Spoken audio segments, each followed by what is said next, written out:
Hi, I'm Anutama. Today's video is the dirty truth about milking cows by hand.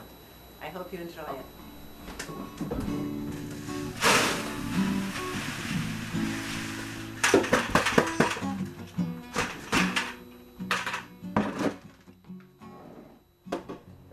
Before you milk the cow, you first have to get together some food because cows do not cooperate very well unless they have something to motivate them. Plus, they need a lot of extra food. If they're a dairy cow, they need a lot more food than they can just get from hay and grass.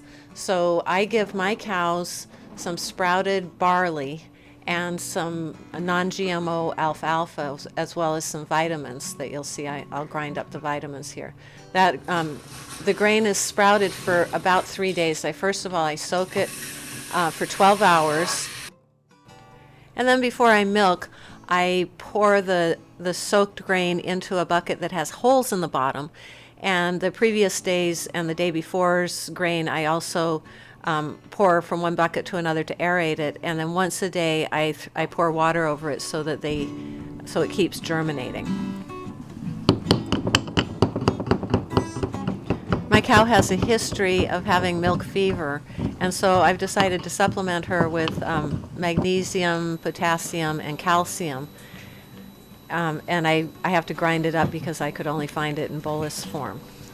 I also give her a couple pounds of this chaff hay. It's actually a fermented alfalfa that's non-GMO. It smells wonderful. It's pretty expensive though. My cow has access to the milking area during the day, and so sometimes I have to clean up the area before I can get started milking. It's one of the dirty things about milking a cow. A cow tends to cooperate better if her food is waiting for her there in the milking area, and my husband has designed a milking stanchion that I can kind of lock her head into. This is Kalindi's calf, Bhakti. She's about 3 months old. No, she's 4 months old. And before I milk Kalindi, Bhakti gets one of the quarters. Cows have 4 quarters, and they're not connected. So if the calf milks off of one faucet, then she doesn't actually end up taking any of the milk from any of the other faucets. This is also a good way to get the calf used to being haltered and led around. You can see she's quite used to the routine, although she gets pretty excited, and here she goes off camera because I don't let her go to the mother until she behaves herself and calms down, and I didn't have a camera person, so I had it on a tripod. So the whole little disagreement that we had is not shown until I come and move the camera a little bit. You can see Bhakti is very excited to get her twice daily milky milk. I figure she gets about a gallon of milk per milking, so she gets a gallon twice a day. So while little Bhakti is getting her milky milk, I take the opportunity to brush Kalindi. There are several reasons for this. One thing is good. It stimulates the cow's coat. Also, cows really enjoy being brushed. I read a scientific study where they did an experiment and were able to conclusively prove that cows like to be brushed as much as they like to eat their nummies. So, and the third reason that I brush the cow is it loosens up any loose hairs that might potentially fall into the bucket while you're milking. And that's another one of the dirty secrets about milking a cow by hand.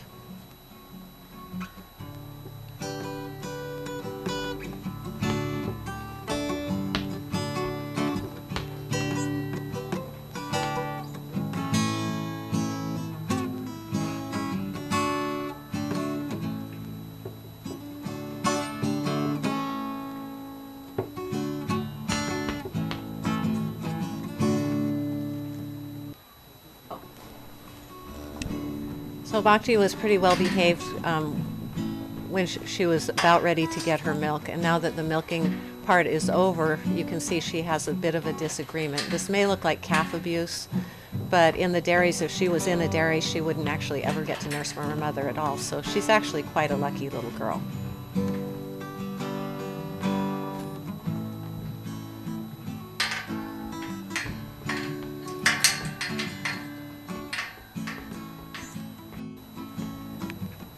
While I was releasing Bhakti, Kalindi went automatically into her milking area and stuck her head in and started eating the grains.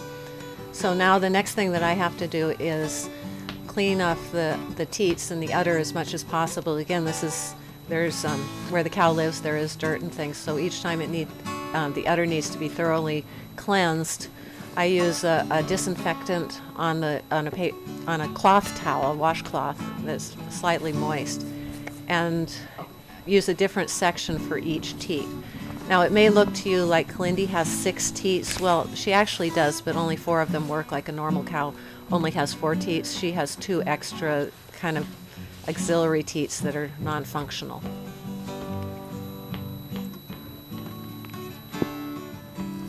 There's potentially a little bit of bacteria in each teat, so most people who milk by hand will squeeze the first couple of squirts down into the ground and not use that milk because it could contaminate the other milk that comes out later.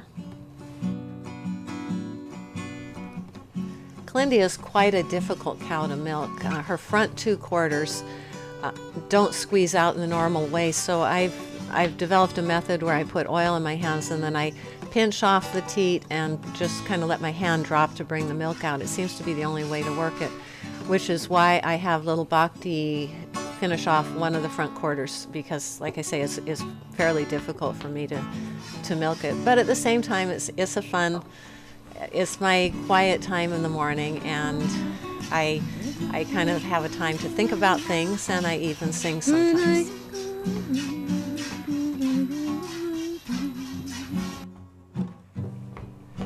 So while I'm milking Kalindi, little Bhakti spends some time with her bodyguard, whose name is Bala.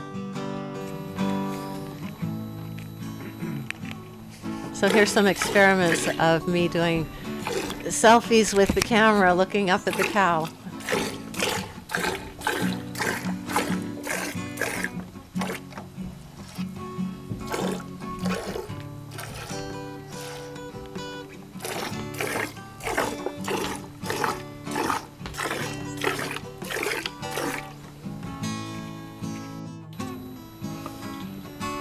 After I'm done milking, I spray each teat with some antiseptic that's supposed to keep bacteria from entering the teats.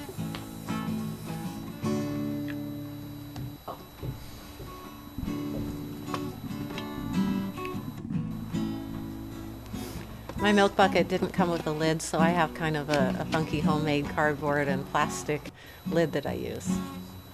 And when we're ready to let the cow loose, I have to remember to untie the tail, because I did tie up the tail so I didn't get thwacked while I was milking. And then I just release her head from the stanchion.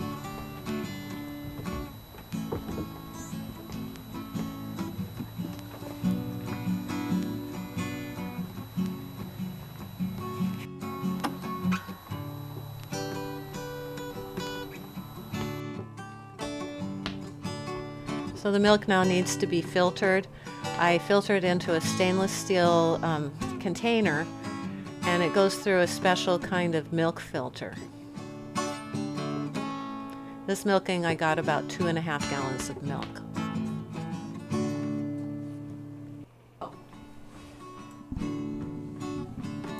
This is the milk filter after the milk's been poured through it, and you can see there's a hair there and there's some various different debris.